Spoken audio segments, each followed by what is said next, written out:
갓 구운 빵 냄새가 부엌 창문을 두드리는 빗소리와 섞인다. 나는 74세이고 주름과 노화 반점으로 가득한 내 손은 이틀 전에 도착한 누렇게 변한 편지를 쥐고 있다. 발신인은 내가 개인적으로 만난 적 없는 여성이지만 아무도 겪어서는 안 될 경험을 나와 공유하는 사람이다. 어린 소녀였을 때 수녀원에 강제로 갇혔던 것. 내 이름은 엘레나 바르가스다. 나는 아르헨티나 코르도바 북부의 산타 리타 델 몬테라는 작은 마을에서 태어났다.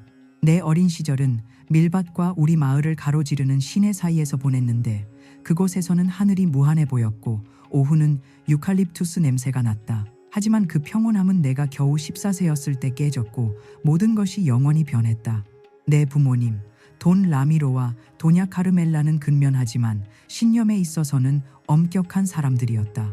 아버지는 마을의 제재소에서 일했고 어머니는 우리 5남매를 엄하게 돌보았다.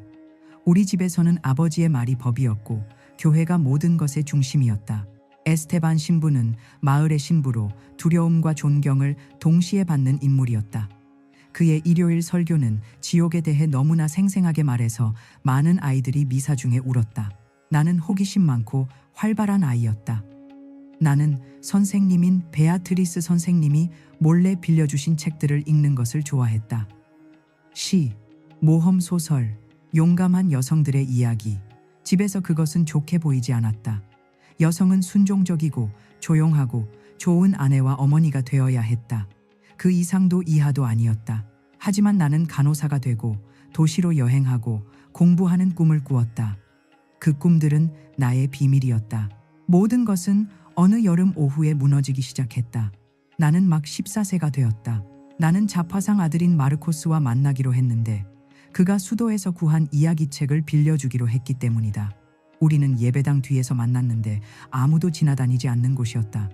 우리는 책에 대해, 꿈에 대해, 그 마을을 떠나고 싶은 마음에 대해 이야기했다. 마르코스가 잠깐 내 손을 잡았다. 그게 전부였다.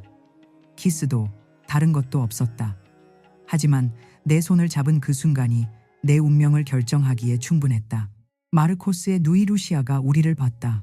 그리고 작은 마을에서 소문이 바람보다 빠르게 퍼지듯이 다음 날 모두가 엘레나 바르가스가 남자아이와 단둘이 만났다는 것을 알았다.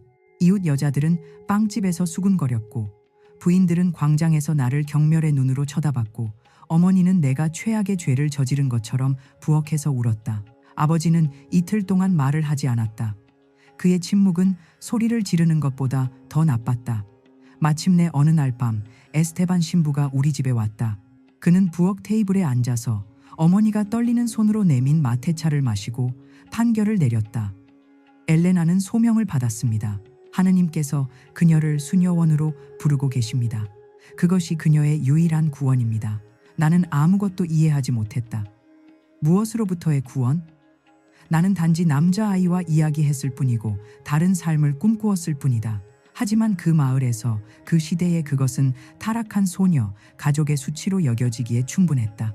에스테반 신부는 투쿠만에 있는 수녀원에 대해 말했는데 집에서 멀리 떨어진 곳으로 그곳에 영원한 참회의 수녀회가 나 같은 소녀들을 받아준다고 했다. 그곳에서 그녀는 규율과 순종, 그리고 진정한 하느님에 대한 두려움을 배울 것입니다라고 그는 단호한 목소리로 말했다. 아버지는 즉시 받아들였다.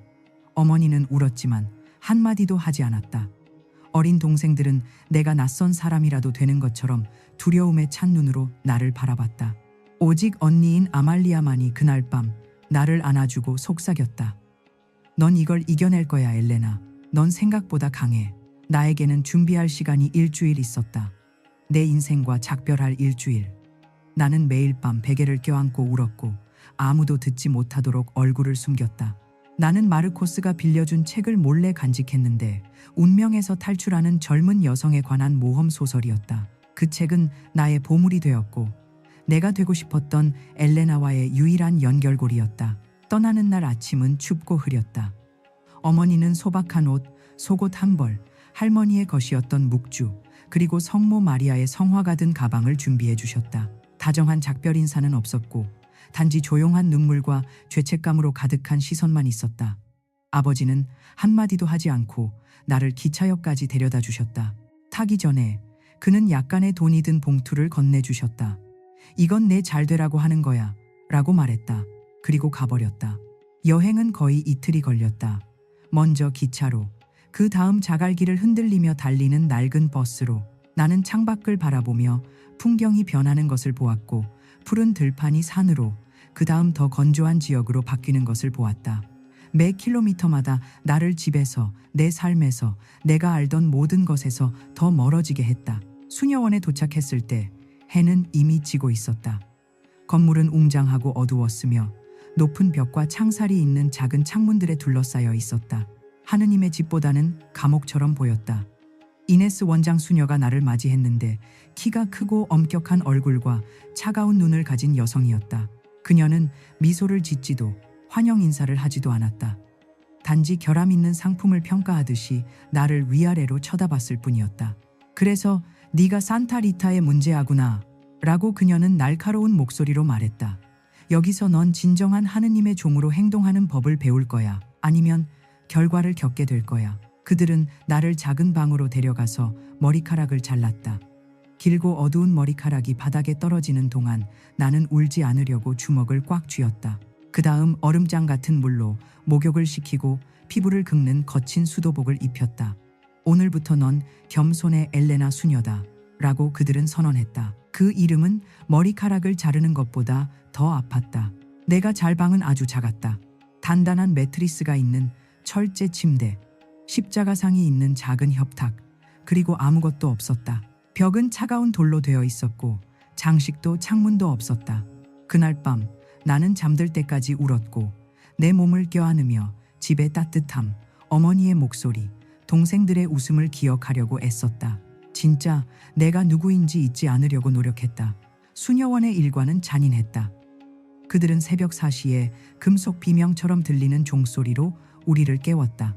5분 이내에 옷을 입고 돌바닥에 무릎을 꿇고 묵주 기도를 하기 위해 예배당으로 달려가야 했다.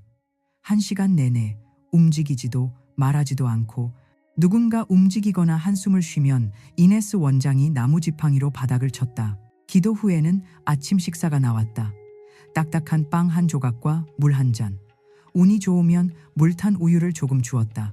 그 다음에는 더 많은 기도, 뜨거운 태양 아래 텃밭에서의 노동, 교리 수업에서 우리는 계속해서 우리가 죄인이라는 것, 우리의 잘못에 대해 대가를 치러야 한다는 것, 고통은 하느님의 선물이라는 것을 들었다.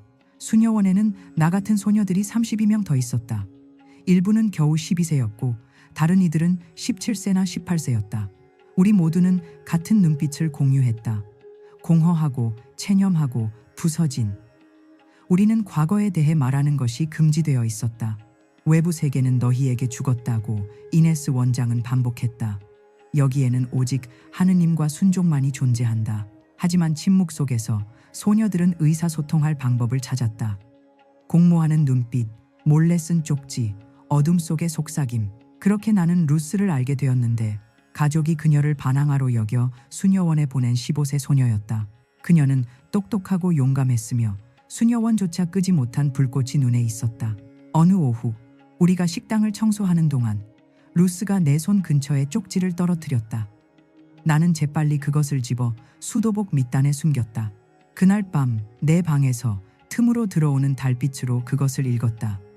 우리는 혼자가 아니야. 나갈 방법이 있어. 인내심을 가져. 그 말들은 내가 잃어버렸던 것을 주었다. 희망. 수녀원의 처벌은 끊임없었다. 허락 없이 말하면 몇 시간 동안 옥수수 알갱이 위에 무릎을 꿇어야 했다. 누군가의 눈을 쳐다보면 나무자로 손을 때렸다. 반항의 징조를 보이면 지하실의 어두운 방에 가두었는데 음식도 물도 없이 오직 비명과 두려움만 있었다. 나는 여러 번 벌을 받았다. 한 번은 묵주 기도 중에 눈물이 흘러나왔기 때문이었다. 또 한 번은 왜 우리 가족에게 편지를 쓸 수 없는지 감히 물었기 때문이었다. 이네스 원장은 각 처벌이 축복이며 우리의 영혼을 정화하는 방법이라고 말했다. 하지만 나는 진실을 알았다. 그것은 우리의 의지를 꺾고 우리를 순종적인 그림자로 만드는 방법이었다. 어느 날 밤 도착한 지 2달 후 복도에서 발소리를 들었다. 무거운 남자의 발걸음이었다. 나는 문틈으로 쳐다보았고 후스티노 신부, 수녀원의 고해 신부가 파트리시아라는 소녀의 방에 들어가는 것을 보았다. 이네스 원장이 손에 촛불을 들고 그를 따라가며 복도를 감시했다. 다음 날 아침 파트리시아는 기도에 나타나지 않았다. 내가 그녀에 대해 물었을 때 나이든 수녀 중 한 명이 슬픈 눈으로 나를 바라보며 말했다. 그녀를 위해 기도해라. 어떤 시련은 다른 것들보다 더 어렵다. 루스는 내가 두려워했던 것을 확인해 주었다. 그런 일이 처음이 아니었다. 가해자를 보호하고 피해자를 처벌하는 침묵과 공모의 시스템이 있었다. 우리가 말하면 아무도 우리를 믿지 않을 거야 라고 루스가 설명했다. 우리는 아이들이고 수련 수녀야. 그들은 하느님의 대표자들이야. 나는 전에 경험한 적 없는 분노를 느꼈다. 나를 그곳에 보낸 부모님에 대한 분노, 나를 단죄한 에스테반 신부에 대한 분노, 하느님의 이름을 사용해 잔혹함을 정당화하는 그 시스템에 대한 분노. 하지만 무엇보다도 나는 결심을 느꼈다. 그들이 나를 꺾게 두지 않을 것이다. 나는 그림자들 중 하나가 되지 않을 것이다. 이 이야기를 계속 듣고 엘레나가 어떻게 그곳에서 탈출했는지 알고 싶다면 채널을 구독하고 알림을 켜서 후속편을 놓치지 마세요. 루스와 나는 계획을 세우기 시작했다. 우리는 그것이 위험하다는 것을 알았고 발각되면 처벌이 끔찍할 것이라는 것도 알았다. 하지만 우리는 머무르는 것이 더 나쁘다는 것도 알았다. 밤에 모두가 잠들었을 때 우리는 식료품 저장실에서 만나 속삭이며 이야기했다. 루스는 수녀원에 3년 동안 있었고 모든 구석, 모든 일과 시스템의 모든 약점을 알고 있었다. 뒷문이 있어 라고 그녀는 어느 날 밤 말해주었다. 그들은 음식 배달을 받기 위해 그것을 사용해 매주 목요일 새벽 5시에 트럭이 와. 우리가 그 시간에 나갈 수 있다면 트럭에 숨어서 탈출할 수 있어. 하지만 문제가 있었다. 방은 밤에 자물쇠로 잠겼다. 게다가 우리는 혼자가 아니었다. 탈출해야 하는 다른 소녀들도 있었다. 그날 밤 이후 예전의 모습이 아니었던 파트리시아. 전에 도망치려다 심하게 벌을 받은 소피아. 매일 밤 어머니를 부르며 우는 마르타. 모두 가거나 아무도 안 가. 라고 나는 단호하게 말했다. 루스가 고개를 끄덕였다. 그럼 우리는 도움이 필요해. 도움은 가장 예상치 못한 곳에서 왔다. 카탈리나 수녀, 수녀원의 요리사. 그녀는 나이든 여성으로 조용하고 항상 그림자 속에 있는 것처럼 보였다. 하지만 어느 오후 내가 부엌에서 감자를 까는 동안 그녀가 다가와 속삭였다. 너희가 계획하는 걸 알아. 그리고 너희를 돕고 싶어. 카탈리나 수녀는 우리에게 자신의 이야기를 들려주었다. 그녀도 30년 전에 자신의 의지와 반대로 수녀원에 보내졌다. 그녀의 약혼자가 사고로 죽자 가족이 그녀의 자리는 수도 생활에 있다고 결정했다. 나는 떠날 용기가 없었어 라고 그녀는 눈물 어린 눈으로 말했다. 하지만 너희는 있어. 그리고 나는 너희를 도울 거야. 그녀는 뒷문의 열쇠를 가지고 있었다. 그리고 벌받은 소녀들이 갇혀있는 지하실에도 접근할 수 있었다.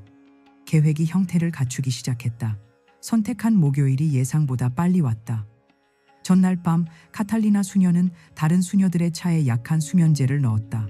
깊이 잠들게 할 만큼은 아니었지만 더 느리고 덜 경계하게 만들기에는 충분했다.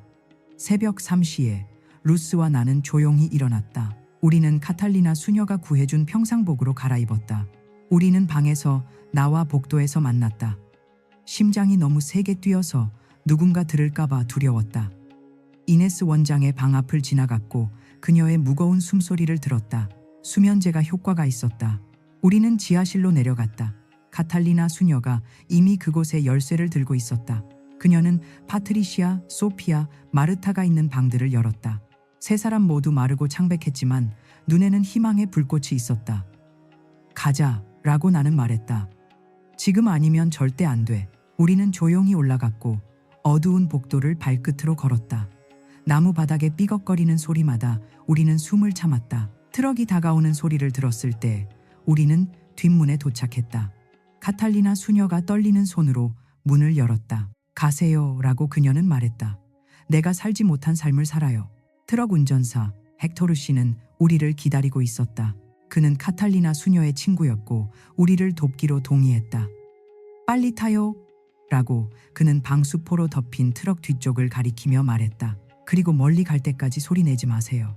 우리 5명은 채소 상자와 감자 자루 사이에 꽉 끼어 올라탔다. 헥토르 씨가 방수포를 닫았고 트럭이 움직이기 시작했다. 나는 뒤에서 문이 닫히는 소리를 들었다. 우리는 자유로웠다. 나는 여행 내내 조용히 울었다. 슬픔의 눈물이 아니라 안도, 믿을 수 없음, 희망의 눈물이었다. 루스가 어둠 속에서 내 손을 꽉 잡았다. 우리가 해냈어라고 그녀가 속삭였다. 그리고 나는 그 순간을 절대 잊지 못할 것이라는 것을 알았다. 트럭은 우리를 산 미겔 데 투쿠만이라는 가까운 도시까지 데려다 주었다. 헥토르 씨는 우리를 광장 근처에 내려주고 약간의 돈을 주었다. 산 후안 성당을 찾으세요 라고 그는 말했다. 마티아스 신부는 좋은 사람입니다. 그분이 너희를 도와줄 거예요. 우리는 새벽에 성당에 도착했다. 우리는 겁에 질리고 배고프고 추운 5명의 소녀였지만 자유로웠다. 마티아스 신부는 질문 없이 우리를 받아들였다. 그는 친절한 얼굴의 나이든 남자였고 우리가 알던 성직자들과는 매우 달랐다.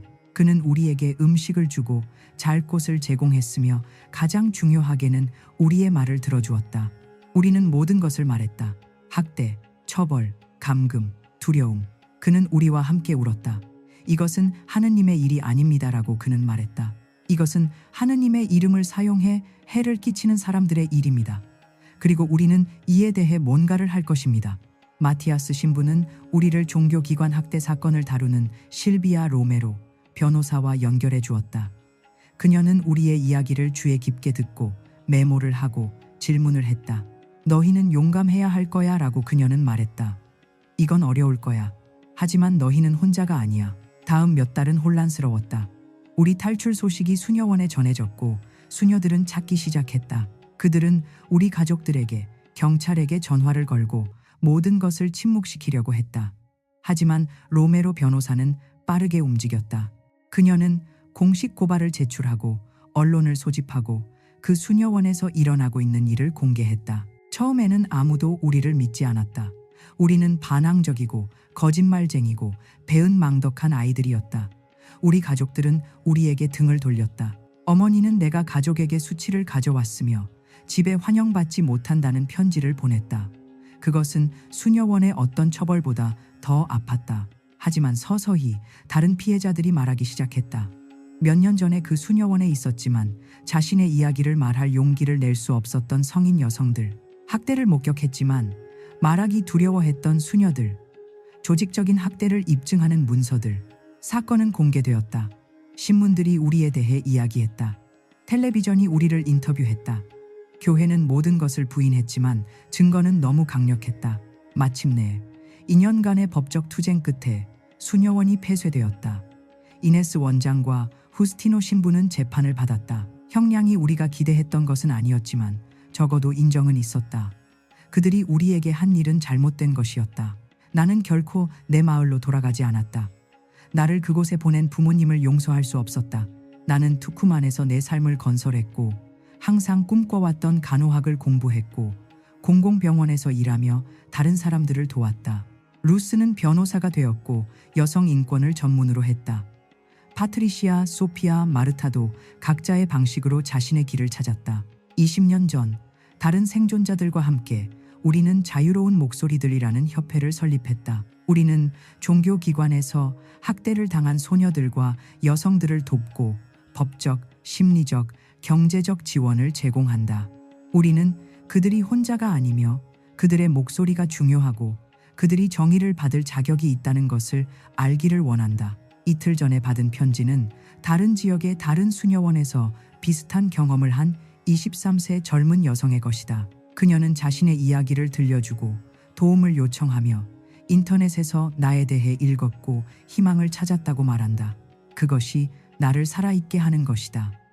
내 이야기, 우리의 고통이 무언가에 도움이 되었다는 것을 아는 것, 다른 사람들이 같은 고통을 겪지 않도록.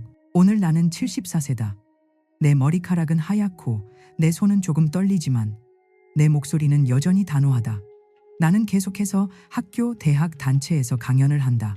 나는 내 이야기를 계속 말한다. 왜냐하면 침묵은 학대의 공범이라고 믿기 때문이다. 그리고 나는 침묵하지 않을 것이다.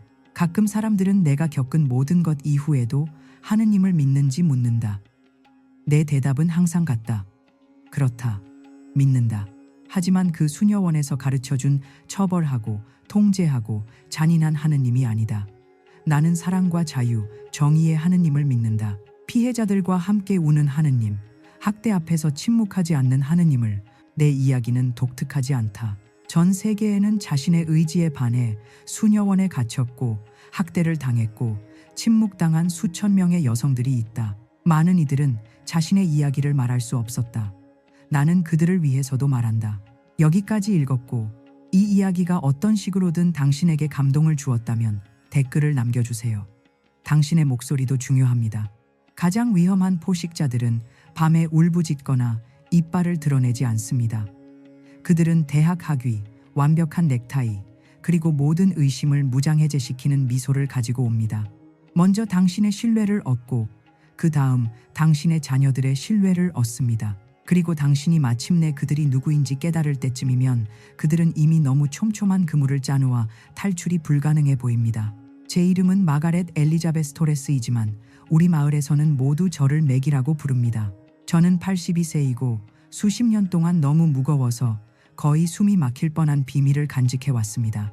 매일 밤 심장이 두근거리며 잠에서 깨어나게 만든 비밀.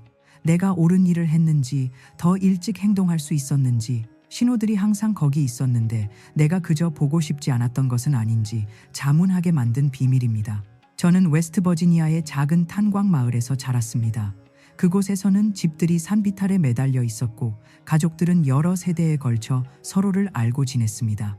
제 아버지 토머스는 탄광에서 일했습니다. 새벽 전에 나가서 검은 먼지로 뒤덮인 채 기침을 하며 돌아오셨지만 항상 우리에게 들려줄 이야기를 가지고 계셨습니다.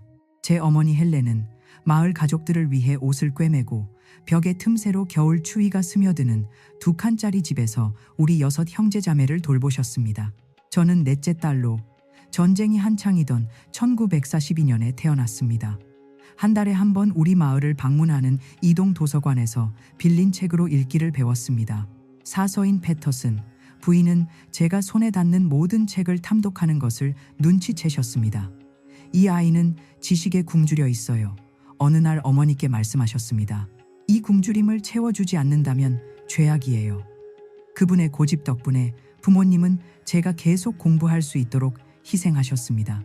1960년 18세 때 저는 카운티 사무실의 행정비서가 되었습니다. 제가 꿈꾸던 것은 아니었지만 산골 소녀에게는 상당한 성취였습니다. 제 언니들은 이미 결혼했고 일부는 아이들도 있었습니다. 마을 여자들은 제가 노처녀가 되고 있다고, 레시피보다 책과 더 많은 시간을 보내는 여자를 원하는 남자는 없을 거라고 수군거렸습니다. 1963년 여름 모든 것이 바뀌었습니다. 데니얼 포스터가 광산 현대화 프로젝트를 담당하는 새 엔지니어로 우리 카운티에 왔습니다. 그는 리치먼드 출신으로 세련된 억양으로 말했고 우리 마을의 거친 광부들과 대조되는 교육받은 남자의 분위기를 풍겼습니다. 키가 크고 운동선수 같은 체격에 안경이 지적인 느낌을 주는 데니얼은 할리우드 영화에서 나온 것 같았습니다. 우리는 그가 허가를 처리하러 사무실에 왔을 때 만났습니다. 토레스 양, 그는 드물게 공손하게 말했습니다. 이 서류들 좀 도와주실 수 있을까요? 저는 여기 처음이라 좀 헤매고 있는 것 같아요. 그의 미소는 따뜻했고 매너는 완벽했습니다. 다음 몇 주 동안 데니얼은 사무실을 방문할 여러 이유를 찾았습니다. 항상 커피를 가져왔고 항상 제 하루에 대해 물었으며 항상 제가 카운티에서 가장 흥미로운 사람인 것처럼 느끼게 해주었습니다. 우리의 교제는 그가 제 아버지께 허락을 구한 후 9월에 공식적으로 시작되었습니다. 데니얼은 존중하는 사람이었고 부적절한 것을 시도한 적이 없었습니다. 우리는 이웃 마을의 영화관에 갔고 일요일에는 언덕을 걸었으며 우리 집 현관에서 함께 책을 읽었습니다. 그는 제게 책을 선물했는데 이는 다른 남자가 한 적이 없는 일이었습니다. 당신 같은 마음은 양육받을 자격이 있어요. 그가 말했습니다. 그해 12월 별이 가득한 하늘 아래서 데니얼은 제게 청혼했습니다. 단순하지만 아름다운 반지를 가지고 있었습니다. 마가렛, 당신과 함께 삶을 만들고 싶어요. 우리가 모든 면에서 동반자가 되길 원해요. 21세에 저는 완벽한 남자를 찾았다고 생각했습니다. 마을 여자들은 제가 독신일 때 비판했던 바로 그 사람들이 이제는 제가 큰 물고기를 낚았다고 말했습니다. 우리는 1964년 4월 마을의 작은 감리교 교회에서 결혼했습니다. 제 드레스는 어머니와 언니들이 만들었고 할머니가 수년간 보관해온 레이스로 장식되었습니다. 데니얼은 세련된 분위기를 주는 회색 정장을 입었습니다. 리셉션은 소박했지만 기쁨으로 가득했습니다. 우리는 광산회사가 데니얼에게 제공한 집으로 이사했는데 3개의 방, 중앙 난방, 그리고 온수가 있는 집이었습니다. 궁핍에 익숙했던 저에게 그것은 궁전이었습니다. 처음 몇 달은 꿈 같았습니다. 데니얼은 제가 계속 일하도록 격려했는데 이는 당시로서는 특이한 일이었습니다. 당신의 지성은 집에서 낭비되어서는 안 돼요. 그가 말했습니다. 저녁에는 함께 책을 읽고 정치, 책, 세상에 대해 토론했습니다. 저는 제가 상상했던 것보다 더 가치 있고 경청받고 사랑받는다고 느꼈습니다. 1965년 1월, 저는 임신했다는 것을 알게 되었습니다. 데니얼은 저를 눈물까지 감동시키는 흥분으로 반응했습니다. 당신처럼 똑똑할 거예요. 그는 아직 평평한 제배에 키스하며 장담했습니다. 9개월 후, 우리 딸 사라가 거의 하루 종일 지속된 힘든 출산 끝에 세상에 나왔습니다. 마침내 검은 머리와 큰 눈을 가진 그녀를 품에 안았을 때 저는 몰랐던 종류의 사랑을 이해하게 되었습니다. 데니얼은 처음부터 세심한 아버지였습니다. 기저귀를 갈고 밤에 일어나고 사라를 즉시 진정시키는 부드러운 목소리로 자장가를 불렀습니다. 내 공주님. 그는 그녀를 부르며 이 삶의 완벽한 동반자를 선택했다고 생각하게 만드는 다정함으로 안아주었습니다. 6개월의 휴직 후 저는 일로 복귀했습니다. 데니얼의 누나가 근처에 살았고 낮 동안 사라를 돌봐주었습니다. 모든 것이 완벽하게 작동하는 것 같았습니다. 우리는 마을 사람들의 눈에 모범 가족이었습니다. 성공한 엔지니어, 교육받은 비서, 아름다운 아기. 우리가 더 바랄 게 뭐가 있을까요? 1967년 사라가 2살이었을 때 우리의 둘째 아들 마이클이 태어났습니다. 튼튼하고 조용한 성격의 아이로 우리 가족을 완성했습니다. 데니얼은 행복에 넘쳤습니다. 이제 내 작은 공주와 미래의 엔지니어가 생겼어. 그가 농담했습니다. 이 이야기가 당신의 마음에 와닿고 있다면 좋아요를 누르고 채널을 구독해주세요. 당신의 지원이 앞으로 나올 말하기 쉽지 않은 이야기를 공유할 힘을 줍니다.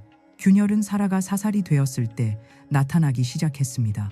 사라에게 항상 애정이 넘쳤던 데니얼이 지나치게 집착하기 시작했습니다. 그녀가 이미 최소한의 감독으로 혼자 할 수 있는데도 직접 목욕시키는 것을 고집했습니다. 내 딸이잖아. 이런 순간들을 함께 하고 싶어. 제가 그녀가 이미 그런 도움이 필요 없을 만큼 컸다고 제안했을 때 그가 말했습니다. 제가 사라와의 특별한 시간을 방해하면 짜증을 냈습니다. 처음에는 그가 헌신적인 아버지라서 그런 거라고 생각했습니다. 그 시대의 많은 남자들은 자녀를 거의 건드리지 않았기 때문에 관여하는 아버지는 긍정적인 것처럼 보였습니다. 하지만 데니얼이 사라를 바라볼 때 그의 눈빛에는 뭔가 막연한 불편함, 이름 붙일 수 없는 예감을 일으키는 무언가가 있었습니다. 사라가 변하기 시작했습니다. 정원에서 나비를 쫓아 뛰어다니던 명랑한 아이가 더 조용해지고 더 움츠러들었습니다. 다른 아이들과 놀고 싶어 하지 않게 되었습니다. 빈번한 악몽에 시달렸고 비명을 지르며 깼지만 무슨 꿈을 꿨냐고 물으면 침묵했고 너무 어린 아이가 간직하기에는 너무 무거운 비밀을 지닌 듯한 눈으로 저를 바라봤습니다. 사라가 요즘 슬퍼 보이네. 제 언니가 방문 중에 말했습니다. 다 괜찮아? 저는 고개를 끄덕이며 제 걱정을 최소화했습니다. 한 단계일 뿐이야. 제가 걱정을 표현할 때마다 데니얼이 사용하는 말을 반복하며 말했습니다. 데니얼의 일이 더 힘들어졌습니다. 아니면 적어도 그렇게 말했습니다. 늦게 도착했고 때때로 위스키 냄새를 풍기며 짜증스럽고 비판적이었습니다. 음식은 절대 충분히 뜨겁지 않았고 집은 절대 충분히 정돈되지 않았으며 아이들은 절대 충분히 조용하지 않았습니다. 지친 하루 후에 약간의 평화를 바라는 게 과한 요구야? 그가 소리쳤고 그때 3살이었던 마이클은 제 뒤에 숨었습니다. 어느 날 밤 데니얼이 제가 준비한 저녁을 격렬하게 비판한 후 사라가 실수로 우유잔을 엎질렀습니다. 데니얼의 반응은 과도했습니다. 접시들이 튀어오를 정도로 탁자를 세게 쳤습니다. 이 집은 난장판이야. 이 애들은 버릇 없어. 사라가 울기 시작했고 제가 그녀를 위로하려 했을 때 데니얼은 저를 거칠게 밀어냈습니다. 내가 그 애를 약하게 만들고 있어. 그가 비난했습니다. 그날 밤 그가 마침내 잠들었을 때 저는 어두운 부엌에 앉아 제가 알았던 남자에게 무슨 일이 일어났는지 궁금해했습니다. 책과 깊은 대화를 나누던 남자는 제가 거의 알아보지 못하는 누군가로 대체되었습니다. 다음 몇 달은 더 충격적인 변화를 가져왔습니다. 데니얼은 우리가 텔레비전을 볼 때 사라가 자신의 무릎에 안기를 고집했습니다. 그녀가 저항하면 화를 냈습니다. 아빠를 사랑하지 않는 거야, 공주? 그는 실망과 더 어두운 무언가가 섞인 어조로 물었습니다. 순종적이고 겁먹은 사라는 굴복했습니다. 저는 사라가 아버지와 단둘이 있는 것을 피한다는 것을 알아차리기 시작했습니다. 그가 방에 들어오면 그녀는 나갈 이유를 찾았습니다. 그가 그녀를 부르면 먼저 저를 쳐다보았는데 허락이나 보호를 구하는 것인지 확신할 수 없었습니다. 어느 날 오후 사라의 방에서 빨래를 개고 있을 때 매트리스 밑에 숨겨진 그녀의 그림들을 발견했습니다. 아이들은 자신의 현실을 그리는데 제가 본 것은 제 피를 얼게 만들었습니다. 어두운 형체들, 얼굴 없는 사람들, 너무 가까운 몸들의 혼란스러운 장면들. 그림 중 하나는 침대에서 우는 소녀를 명확히 보여줬고 키 큰 남성 형체가 그녀 옆에 서 있었습니다. 사라, 얘야. 그날 밤 떨리는 손으로 그림들을 보여주며 물었습니다. 이 그림들은 무슨 뜻이니? 그녀는 두려움과 수치심으로 가득 찬 눈으로 저를 바라봤습니다. 말할 수 없어요, 엄마. 아빠가 그건 우리의 특별한 비밀이라고 했어요. 만약 말하면 엄마가 더 이상 날 사랑하지 않고 나를 멀리 보낼 거라고 했어요. 제 심장이 멈췄습니다. 사라, 나를 봐. 절대로 너를 멀리 보내지 않을 거야. 넌 내 딸이고 이 세상 무엇보다 널 사랑해. 엄마한테 뭐든지 말할 수 있어. 하지만 그녀는 고개를 저었고 눈물이 뺨을 타고 흘러내렸습니다. 아빠가 특별한 비밀은 영원하다고 했어요. 그날 밤 데니얼이 자는 동안 그가 서류를 보관하는 서재에 들어갔습니다. 정확히 무엇을 찾는지 몰랐지만 뭔가를 찾아야 한다는 것을 알았습니다. 자물쇠로 잠긴 서랍에서 드라이버로 억지로 열어서 사진들을 발견했습니다. 사라의 사진들. 어떤 아버지도 자기 딸의 그런 사진을 가져서는 안 되는 사진들. 그 자리, 서재 바닥에서 토하게 만든 사진들, 또한 주소들, 다른 남자들에 대한 메모들, 교환과 사적인 모임에 대한 언급들이 있었습니다. 제 남편은 우리 딸을 학대하는 것뿐만 아니라 훨씬 더 크고 더 조직적이고 더 끔찍한 무언가에 연루되어 있었습니다. 떨면서 모든 것을 다시 넣고 최선을 다해 서랍을 닫고 어둠 속에 앉았습니다. 무엇을 할 수 있을까요? 1970년이었습니다. 아내들은 남편을 고발하지 않았습니다. 아이들은 믿음을 받지 못했습니다. 데니얼 같은 남자들, 지역사회에서 존경받고 좋은 직업을 가진 사람들은 의심받지 않았습니다. 만약 고발한다면 저를 믿어줄까요? 아니면 히스테리에 빠진, 질투하는 미친 여자라고 부를까요? 하지만 눈을 감았을 때 사라의 얼굴이 보였습니다. 그녀의 그림들이 보였습니다. 특별한 비밀이라고 말하는 그녀의 목소리가 들렸습니다. 그리고 무슨 대가를 치르든 그녀를 보호해야 한다는 것을 알았습니다. 다음 날 정기 검진을 위해 사라를 의사에게 데려간다는 핑계로 그녀를 이웃 카운티의 병원으로 데려갔습니다. 제가 보기에 알고 있던 나이 많은 여성인 카슨 박사에게 사라를 완전히 검사해달라고 부탁했습니다. 제 딸이 다치고 있는 것 같아요. 낮은 목소리로 말했습니다. 검사해주세요. 카슨 박사는 전문적이면서도 이해심이 있었습니다. 제가 밖에서 손톱을 피가 날 때까지 물어뜯으며 기다리는 동안 사라를 조심스럽게 검사했습니다. 나왔을 때 그녀의 얼굴이 입을 열기 전에 모든 것을 말해주었습니다. 포스터 부인, 따님은 지속적인 성적 학대의 명백한 징후를 보이고 있습니다. 이건 심각합니다. 당국에 신고해야 합니다. 제 주변의 세상이 무너졌습니다. 의심하는 것과 확인을 듣는 것은 다른 문제였습니다. 누구요? 박사가 부드럽게 물었습니다. 누가 따님에게 이런 짓을 하고 있나요? 대답이 목에 걸렸습니다. 제 남편이요. 마침내 속삭였습니다. 제 남편입니다. 카슨 박사가 제 손을 잡았습니다. 이건 부인 잘못이 아닙니다. 하지만 이제 어려운 결정을 내려야 합니다. 갈 곳이 있나요? 가족은요? 저는 제 마을, 제 가족을 생각했습니다. 하지만 데니얼은 거기서도 존경받았습니다. 그의 회사는 영향력이 있었습니다. 그보다 저를 믿어줄까요? 사회복지국에 전화하겠습니다. 박사가 말했습니다. 그들이 부인과 자녀들을 도와줄 겁니다. 하지만 포스터 부인, 오늘 그 집에 돌아갈 수 없습니다. 안전하지 않아요. 저는 무감각하게 고개를 끄덕이며 그녀가 필요한 전화를 하는 것을 지켜봤습니다. 다음 몇 시간은 소용돌이였습니다. 엘렌 브래드쇼라는 사회복지사가 병원에 도착했습니다. 그녀는 40대 정도의 여성으로 친절하지만 단호한 눈을 가지고 있었습니다. 포스터 부인, 이게 압도적이라는 걸 이해합니다. 하지만 따님이 위험에 처해 있고 아드님도 잠재적으로 그럴 수 있습니다. 빨리 행동해야 합니다.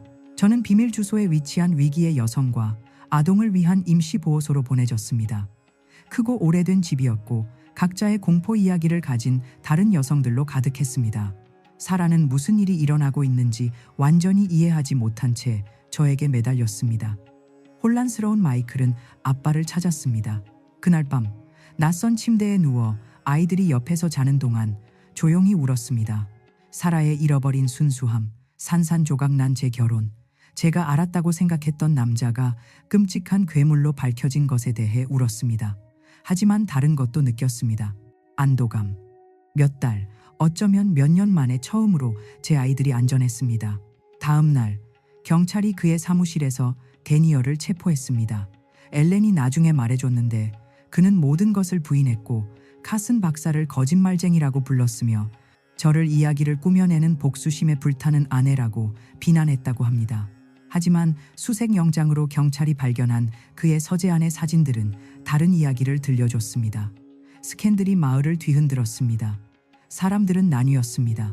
어떤 이들은 저를 지지했고 다른 이들은 저를 비난했습니다. 어떻게 알아차리지 못했어? 그들이 물었습니다. 어떤 엄마야? 그들의 말은 칼이었지만 더 이상 신경 쓰지 않았습니다. 중요한 건 사라가 안전하다는 것뿐이었습니다. 재판은 지옥이었습니다. 데니얼이 우리 딸에게 한 일의 세부 사항을 들어야 했습니다. 증거로 제시된 사진들을 봐야 했습니다. 그가 있는 같은 법정에 앉아 저에 대해, 사라에 대해, 모든 것에 대해 거짓말을 짜내는 것을 들어야 했습니다. 그의 변호사는 저를 히스테리에 빠진 아내로, 아버지와 딸 사이의 사랑에 질투하는 사람으로 그렸습니다. 하지만 진실은 무게가 있습니다. 물리적 증거들, 카슨 박사의 증언, 사라의 그림들, 최고의 변호사도 설명할 수 없는 사진들. 1971년 6월 데니얼 포스터는 유죄 판결을 받았습니다. 20년 징역형을 받았습니다. 판결이 발표되었을 때 저는 승리감을 느끼지 않았습니다. 다만 깊은 피로와 치유를 향한 길이 길고 어려울 것이라는 확신만 느꼈습니다. 엘렌 브래드쇼는 우리의 구원이 되었습니다. 그녀는 우리가 3시간 거리의 도시에서 작은 아파트를 찾도록 도와주었고 그곳에서는 아무도 우리의 이야기를 몰랐습니다. 회계 사무실에서 접수원 일을 구하도록 도와주었습니다. 많은 돈은 아니었지만 새 출발을 하기에 충분했습니다. 사라는 트라우마 전문 아동 심리학자인 헬렌 매튜스 박사와 치료를 시작했습니다. 세션들은 고통스러웠습니다. 사라는 어떤 아이도 알아서는 안 되는 공포를 다시 살아야 했습니다. 하지만 천천히, 아주 천천히 치유되기 시작했습니다. 어두운 그림들은 더 밝은 이미지로 바뀌었습니다. 악몽이 줄어들었습니다. 영원히 잃었다고 생각했던 그녀의 웃음이 수줍게 돌아왔습니다. 마이클은 완전히 이해하기에는 너무 어려서 더 빨리 적응했습니다. 왜 아빠가 우리와 함께 살지 않아요? 가끔 물었습니다. 아빠가 나쁜 일을 했기 때문이야. 간단한 말로 설명했습니다. 그리고 누군가가 나쁜 일을 하면 결과가 따라오는 거야. 세월이 흘렀습니다. 사라는 강하고 회복력 있는 10대로 성장했습니다. 16세 때 심리학을 공부하고 싶다고 말했습니다. 나 같은 다른 아이들을 돕고 싶어요. 설명했습니다. 그들이 혼자가 아니라는 것, 그들의 잘못이 아니라는 것을 알게 하고 싶어요. 그녀의 결심은 저를 자랑스러움과 고통으로 동시에 채웠습니다. 1982년, 우리가 도망친 지 11년 후, 제가 일하는 사무실에서 로버트 해리슨을 만났습니다. 그는 회계사였고 호랍이었으며 이미 성인이 된 2 자녀가 있었습니다. 그는 친절하고 인내심 있고 데니얼과 완전히 달랐습니다. 처음에는 저항했습니다. 어떻게 다시 믿을 수 있을까요? 하지만 로버트는 절대 강요하지 않았습니다. 지속적인 행동으로, 진정한 존중으로 천천히 제 신뢰를 얻었습니다. 우리는 1984년 작은 결혼식을 올렸습니다. 사라와 마이클이 우리의 증인이었습니다. 로버트는 그들의 생물학적 아버지를 대체하려 하지 않았지만 데니얼이 결코 주지 않았던 것을 제공했습니다. 안전, 존중, 그리고 무조건적인 사랑. 사라는 1987년 심리학과를 졸업했습니다. 오늘날 59세의 그녀는 아동학대 피해자를 위한 지원센터를 운영하고 있습니다. 수백 가족이 그들 자신의 지옥을 헤쳐나가도록 도왔습니다. 마이클은 초등학교 교사가 되어 아이들을 보호하고 교육하는 데 인생을 바쳤습니다. 로버트와 저는 2000년 심장마비로 그가 세상을 떠나기 전까지 16년을 함께했습니다. 그것은 평화, 배움, 그리고 모든 남자가 포식자는 아니라는 것을 재발견한 시간이었습니다. 데니얼은 1995년 교도소에서 다른 수감자와의 싸움으로 사망했습니다. 소식을 들었을 때 아무것도 느끼지 못했습니다. 안도감도 슬픔도 없었습니다. 단지 너무 오랫동안 열려있던 한 장을 닫는 느낌만 있었습니다. 이제 82세가 되어 뒤를 돌아보면 비극으로 얼룩진 삶이 보입니다. 하지만 또한 생존과 회복력으로도 보입니다. 다른 사람들을 돕고 그렇게 많은 해를 끼치는 침묵을 깨는 사라가 보입니다. 세상이 더 필요로 하는 그런 남자가 되어 있는 마이클이 보입니다. 때때로 사람들은 왜 더 일찍 신호를 보지 못했냐고 묻습니다. 진실은 제가 봤다는 것입니다. 하지만 데니얼 같은 포식자들은 속임수의 대가들입니다. 사적으로 파괴하면서 완벽한 공적 이미지를 만듭니다. 우리의 신뢰, 우리의 사랑, 우리 자신의 의심을 우리에게 불리하게 사용합니다. 만약 당신이 이것을 읽고 있고 무언가가 공감된다면, 당신 자신의 삶이나 당신이 아는 누군가의 삶에서 신호를 본다면 무시하지 마세요. 당신이 느끼는 불편함은 편집증이 아닙니다. 당신이나 취약한 누군가를 보호하려는 본능입니다. 행동하세요. 조사하세요. 어려운 질문을 하는 것을 두려워하지 마세요. 학대는 침묵 속에서 번성합니다. 포식자들은 우리의 수치심, 사회적 판단에 대한 두려움, 우리 자신을 의심하는 경향에 의존합니다. 하지만 누군가가 말할 때마다, 누군가가 이것은 옳지 않아 라고 말할 때마다 그 침묵의 작은 부분이 깨집니다. 사라가 몇 년 후 제게 말했습니다. 엄마, 제 목숨을 구했어요. 마침내 제 말을 들어주셨을 때, 마침내 행동하셨을 때 저에게 미래를 주셨어요. 그녀의 말은 저를 울게 했습니다. 슬픔이 아니라 감사함으로. 왜냐하면 제 모든 실패와 지연에도 불구하고 결국 옳은 일을 했기 때문입니다. 모든 괴물이 눈에 보이는 발톱을 가진 것은 아닙니다. 어떤 이들은 학위와 넥타이를 가지고 옵니다. 하지만 그들은 막을 수 있습니다. 피해자들은 치유될 수 있습니다. 가족들은 재건될 수 있습니다. 시간이 걸립니다. 많은 시간이. 그리고 흉터는 완전히 사라지지 않습니다. 하지만 트라우마 후의 삶은 가능합니다. 그리고 그것을 위해 싸울 가치가 있습니다. 이 이야기가 당신의 마음을 건드렸거나 이것을 들어야 할 누군가를 안다면 공유하세요. 때때로 우리가 혼자가 아니라는 것을 아는 것이 자유를 향한 첫걸음입니다.